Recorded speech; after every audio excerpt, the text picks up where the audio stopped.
भजन संहिता 91 अध्याय। जो परम प्रधान के छाए हुए स्थान में बैठा रहे, वो सर्वशक्तिमान की छाया में ठिकाना पाएगा। मैं यहोवा के विषय कहूंगा, वो मेरा शरणस्थान और गढ़ है, वो मेरा परमेश्वर है, मैं उस पर भरोसा रखूंगा। वो तुझे बहेलिये के जाल से और महामारी से बचाएगा। वो तुझे अपने पंखों की आड़ में ले लेगा और तू उसके परों के नीचे शरण पाएगा। उसकी सच्चाई तेरे लिए ढाल और झील ठहरेगी। तू न रात के भय से डरेगा और न उस तीर से जो दिन को उड़ता है, न उस मरी से जो अंधेरे में फैलती है, और न उस महारोग से जो दिन दोपहरी में उजाड़ता है। तेरे निकट 1000 और तेरी दाहिनी ओर 10,000 गिरेंगे, परंतु वो तेरे पास न आएगा।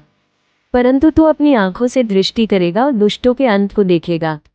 हे यहोवा, तू मेरा शरण स्थान ठहरा है। तूने जो परम प्रधान को अपना धाम मान लिया है, इसलिए कोई विपत्ति तुझ पर न पड़ेगी, न कोई दुख तेरे डेरे के निकट आएगा।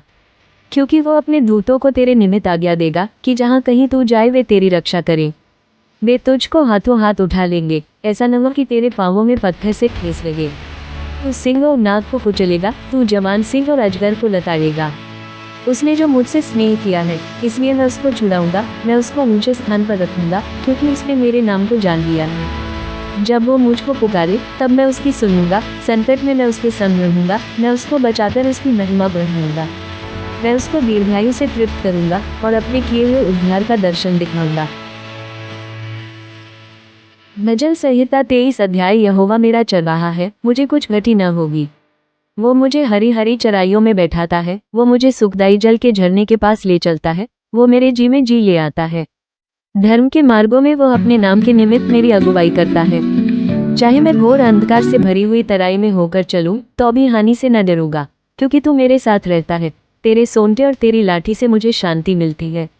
तू मेरे सताने वालों के सामने मेरे लिए मेज बिछाता है। तूने मेरे सिर पर तेल मला है, मेरा कटोरा उमड़ रहा है। निश्चय भलाई और करुणा जीवन भर मेरे साथ साथ बनी रहेंगी, और मैं यहोवा के धाम में सर्वदा वास करूंगा। भजन संहिता 121 अध्याय। मैं अपनी आंखें पर्वतों की ओर लगाऊंगा। मुझे सहायता कहाँ से मिलेगी? मुझे सहायता यहोवा की ओर से मिलती है, जो आकाश और पृथ्वी का करता है। वो तेरे पांव को टलने न देगा, तेरा रक्षक कभी न ऊँघेगा। सुन, इस्राएल का रक्षक न ऊँघेगा और न सोएगा। यहोवा तेरा रक्षक है, यहोवा तेरी दाहिनी ओर तेरी आड़ है। न तो दिन को धूप से और न रात को चांदनी से तेरी कुछ हानि होगी। यहोवा सारी विपत्ति से तेरी रक्षा करेगा, वो तेरे प्राण की रक्षा करेगा। यहोवा तेरे आने जाने में तेरी रक्षा अब से लेकर सदा तक करता रहेगा। भजन संहिता 51 अध्याय। हे परमेश्वर, अपनी करुणा के अनुसार मुझ पर अनुग्रह कर, अपनी बड़ी दया के अनुसार मेरे अपराधों को मिटा दे। मुझे भली भांति धोकर मेरा अधर्म दूर कर और मेरा पाप छुड़ाकर मुझे शुद्ध कर। मैं तो अपने अपराधों को जानता हूँ और मेरा पाप निरंतर मेरी दृष्टि में रहता है।